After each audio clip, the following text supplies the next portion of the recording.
Welcome to our channel. నేను నవీన్.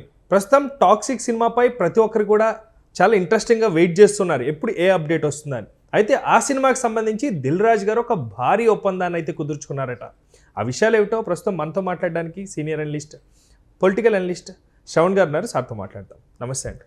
నమస్తే అండి. సో ప్రస్తుతం టాక్సిక్ సినిమాకి సంబంధించి దిల్ రాజు గారు ఏకంగా ఒక భారీ ప్రాజెక్ట్ని ఆయన కవిసం చేసుకున్నట్టుగా తెలుస్తుంది టాక్సిక్ సినిమాకి సంబంధించి. ఏంటంటే ప్రస్తుతం అది వైరల్ అవ్వడానికి కారణం ఏంటి? Toxic Kannada star, Kannada super star అని చెప్పొచ్చు ఇప్పుడు ఈ తరంకి. యష్ నటించినటువంటి చిత్రం, అతని 19వ చిత్రం, 19th ఫిలిం ఇది. మన కేజీఎఫ్ నుంచి బాగా ఫేమస్ అయ్యాడు ఇండియా వైజ్గాను, ప్యాన్ వరల్డ్ వైజ్గా ఆయన కూడా మంచి పేరు తెచ్చుకున్నాడు. కేజీఎఫ్ 1 and 2 తోటి అసలు పెద్ద ఈ స్టాండర్డ్ తెచ్చుకున్నాడు. బ్యాక్గ్రౌండ్ లేకుండా వచ్చి ఒక మాస్ హీరోగా కన్నడలో స్థిరపడ్డాడంటే అది గ్రేట్. అతని చిత్రమే ఈ 19th చిత్రం. టాక్సిక్ అంటే జనరల్గా టాక్సిక్ అంటే అర్థం ఏంటంటే ప్రమాదకరమైన, విషపూరితమైన అని అర్థం వస్తుంది. అర్థమవుతుంది టైటిల్ చూస్తేనే, పోస్టర్లు చూస్తేనే అర్థమవుతుంది. ఆయన తరహా చిత్రం కేజీఎఫ్ చూస్తేనే అర్థమైపోతుంది. మొత్తం పూర్తిగా యాక్షన్ థ్రిల్లర్, ఫైటింగు, మాఫియా, డాన్లు, ఫైట్, గన్నులు, బాంబులు, డెన్నులు, చంపుకోవడాలు, నరుక్కోవడాలు, బాంబ్ బ్లాస్టింగ్స్ కేజీఎఫ్ మనం చూసాం. సో ఆ యాక్షన్ సీక్వెన్స్ ఇంకా ఒక రకంగా ఎక్స్ట్రీమ్ లెవెల్లో ఉంటుంది. ఆ ఫైట్ సీన్స్ అవన్నీ కూడా. ఈ టాక్సిక్ కూడా కథాంశం ఏమిటంటే గోవా బ్యాక్గ్రౌండ్లో మాఫియా ఏ విధంగా, ఈ డ్రగ్స్ మాఫియా ఇవి ఎట్లా జరిగిందనేది కథాంశంతో వస్తున్నట్టుగా సమాచారం మనకైతే. అటువంటి ఫిలిం నగర్ వార్తల ప్రకారం ఏంటంటే ఆ గోవా మాఫియా, మనం జనరల్గా బొంబాయి మాఫియా చూసాం.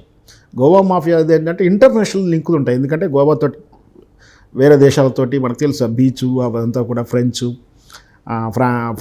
ఫారెన్స్ అక్కడ ఏం జరిగిందో అదంతా కూడా గోవా స్మగ్లింగు, గ్యామ్లింగ్స్ అన్నీ ఉంటాయి. సో దాని కథాంశం చూస్తే భారీ అంచనాలతో వస్తుంది. కన్నడ అండ్ ఇంగ్లీష్ నేను ప్రధానంగా తీస్తున్న, మిగతా భాషలన్నిటి కూడా డబ్బింగ్ వర్షన్లో వస్తూ ఉంది. ఇప్పుడు తెలుగు అంటే మనకి ఏపీ అంటే తెలంగాణ స్టేట్స్ కలిపి భారీ రేటుకు శ్రీ వెంకటేశ్వర సినీ క్రియేషన్ డిస్ట్రిబ్యూషన్ వాళ్ళు తీసుకున్నారు అని ఒక అంచనా. అది ఎవరంటే దిల్ రాజు గారు. నిన్న మనం వింటా ఉన్నాం, దిల్ రాజు గారు డిస్ట్రిబ్యూషన్ పోటీగా అన్నపూర్ణ వాళ్ళు వచ్చారని, దాంతోపాటు మైత్రి మూవీస్ వాళ్ళు కూడా వచ్చారని కూడా వింటూ ఉన్నాం. నిన్న మన ఆ చర్చలు జరుగుతా నేపథ్యం. ఇప్పుడు మాత్రం ఈ టాక్సిక్ SVSCC అండర్లో రిలీజ్ అవుతున్నట్టు వార్త.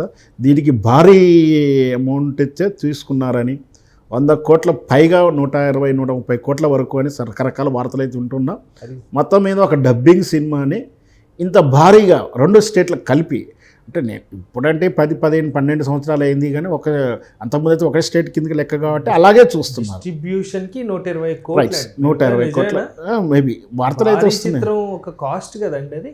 కరెక్టే, కానీ మన సినిమా వార్తల్లో వస్తున్నాయి కదా. మన సినిమా న్యూస్లో ఉంది, ఫిలిం నగర్ గ్యాసిప్స్లో ఉంది, వార్తల్లో ఉంది, గ్యాసిప్స్ కూడా కాదు న్యూస్లో ఉంది. మేబీ ఉండొచ్చు నిజంగా. అంటే ₹1 కోటి సినిమా వస్తుంది, 2 కోట్లు వస్తుంది, 3 కోట్లు వస్తుంది. ఏదొచ్చినా సినిమాకు ₹1 కోటి, 50 లక్షల నుంచి 1.5 2 కోట్లు లేదు, పబ్లిసిటీ లేదు, సినిమా అవ్వట్లేదు. ఎవరి రేంజ్ 50 లక్షలు మినిమం. సినిమా బయటికి రావాలి అని వచ్చింది, నేను పబ్లిసిటీ ఇవ్వాలి అంటే 50 లక్షలు తక్కువ లేదు. ఏ ప్యాకేజీల సిస్టంలో పబ్లిసిటీ అవ్వట్లేదు. 50 లక్షల నుంచి 2 కోట్లు 3 కోట్లు పెడితేనే ఒక సినిమా. అంటే నువ్వు సినిమా 50,000 తీసుకున్నా పర్లేదు, 30,000లో తీసుకున్నా పర్వాలేదు, కానీ సినిమా ప్రమోషన్ ఖర్చే 50 లక్షల దాకా అవుతుంది. ఇట్లాంటి తరుణంలో కేవలం ఒక డబ్బింగ్ సినిమాకు 100 కోట్లు అంటే మీరు అన్నట్టు ఒక 10-20 సినిమాలని తీసుండొచ్చు ఈజీగా దీంతో. సో ఏదైనా సరే అలా కంపేరింగ్ చేయలేము. కథాంశం ఎలా డిమాండ్ ఉంటే వాళ్ళు అలా చేస్తూ ఉంటారు. హీరోల రెమ్యునరేషన్ అన్నీ ఉంటాయి. సరే ఏదైనా సరే క్రేజ్ని బట్టి, డిమాండ్ని బట్టి సప్లై, క్రేజ్ ఉంది కాబట్టి ఆ రేట్ ఇవ్వగలిగారు. వర్కౌట్ అవుతుందా కాలేదంటే కొనే వాళ్ళు ఏం చిన్న పిల్లవాళ్ళు ఏం కాదు కదా. అంటే వాళ్ళకు బిజినెస్లో ఆరితేరి ఉన్నవారు కాబట్టి వాళ్ళు ఎట్లాగో వాళ్ళ ఎక్స్పెక్టేషన్ ఉంటాయి. సినిమా మీద ఒక ఈక్వేషన్ ఉంటుంది. ఇంకా ఈ దిల్ రాజు ఉండాలంటే ఒకవేళ సినిమా అంటే నేను ఇది అని అంటలేను, మామూలుగా బిజినెస్ దిల్ రాజు గారు లాంటి వాళ్ళ సినిమా బిజినెస్ స్టైల్ చెప్తున్నాను. ఈ సినిమాలో ఏమైనా నష్టం వచ్చినా, ఇబ్బంది అనిపించినా దీని నుంచి రికవర్ ఎలా చేసుకోవాలో వాళ్ళకి తెలుసు. నెక్స్ట్ ఆన్ ఫర్దర్ బిజినెస్లో దీన్ని ఎట్లా కవర్ చేసుకోవాలో తెలుసు. కాబట్టి ఒక మెచ్యూరిటీ ఉన్నటువంటి సంస్థకి ఇస్తే సినిమా ఎలా బతుకుతుందో అనే విషయాన్ని వాళ్ళకు కూడా తెలుసు. కాబట్టి వాళ్ళు ఇవి ఇచ్చేటప్పుడు కూడా మంచి మెచ్యూరిటీ సంస్థలకు ఇస్తుంటారు. సినిమా ఇచ్చేటప్పుడు కూడా, సినిమా డిస్ట్రిబ్యూషన్ రైట్స్ ఇచ్చేటప్పుడు అలాగే ఇస్తుంటారు. మొత్తం మీద మంచి రేట్కి అయితే తీసుకున్నారు. బహుశా మరి రిలీజ్ రేపు 19th, అప్పుడు వేచి చూద్దాం ఎలాంటి ఫలితాలు వస్తాయో. అయితే ఇప్పటికే ఆయన గత సినిమాలతో ప్రేక్షకులను ఒక ట్రాన్స్లోకి తీసుకెళ్ళిపోయారు. ఇప్పుడు వస్తున్న సినిమా కంటే కూడా టైటిల్ చూడగానే ప్రేక్షకులు ఎలా ఉండబోతుంది అనే ఎక్స్పెక్టేషన్స్ పెరిగిపోయాయి. సో యాజ్ డీజ్గా ఒకవేళ నిజంగా సినిమా కథ కూడా ప్రేక్షకులకి కనెక్ట్ అయితే ఆయన తిరుగులేని స్టార్గా నిలబడిపోవడానికి కారణం ఖచ్చితంగా మనకు ప్రభాస్ ఏ విధంగా అయితే మాస్ స్టార్గా ఎట్లా బాహుబలితోటి కానీ ఇట్లాంటి ఎలా నిలబడ్డాడో, యష్ కూడా అతను కూడా బ్యాక్గ్రౌండ్లో వచ్చాడు. ఏదో ఆర్టీసీ డ్రైవర్ కొడుకు, కార్మికుడి కొడుకు అంటారు. నాకైతే ఒక ఫుల్ ఇన్ఫర్మేషన్ కొంచెం గ్రౌండ్ లెవెల్ నుంచి వచ్చాడు. చాలా ఒక సినిమా టూ ఎదుగుతూ వచ్చాడు. కేజీఎఫ్ తోటి అసలు ప్యాన్ వరల్డ్ స్టార్గా ఎదిగాడు. ఆ కేజీఎఫ్లో చూసాము. అంటే కాకపోతే ఒక అనలిస్ట్గా నేను ఆ వాయిలెంట్ ఎక్కువైందని చెప్తాను. కానీ మరి నేను ఆ కథ ట్రీట్మెంట్లోకి సినిమా ఎలా తీయాలని చెప్పాల్సినంత అవసరం లేదు. ఎందుకంటే ఎవరు డబ్బులు పెడుతున్నారు, వాళ్ళ సినిమా ఎలా నడుపుకోవాలో వాళ్ళ ఇష్టం. కానీ ఊరికే కూర్చొని నీతులు మనం ఏదో చెప్తే జరిగేది కాదు కదా. సో ఫుల్ వాయిలెంట్ సినిమాలో సీన్ టు సీన్ వాయిలెంట్ ఉంటుంది. ఆ డార్క్నెస్, వెపన్స్ కూడా చూసాం. కేజీఎఫ్ సినిమా చూస్తే ఆ వెపన్స్ కూడా అడ్వాన్స్, ఇంకా అవన్నీ కూడా ఊహించి క్రియేట్ చేసి వీళ్ళే డిజైన్ చేసిన ఆ వెపన్స్ తోటి రకరకాల వెపన్స్. సో ఆ చిత్రం ఫుల్ వ్యాలెంటే ఉంటుంది. ఇక్కడ కూడా గోవా మాఫియా బ్యాక్గ్రౌండ్ వెళ్ళాడు కాబట్టి ఖచ్చితంగా ఆ తరహా అనేటువంటి ఆ ఫైట్ సీక్వెన్సు, యాక్షన్ సీక్వెన్సు, విజువల్ ఎఫెక్ట్స్ ఉంటాయని నా ఉద్దేశం.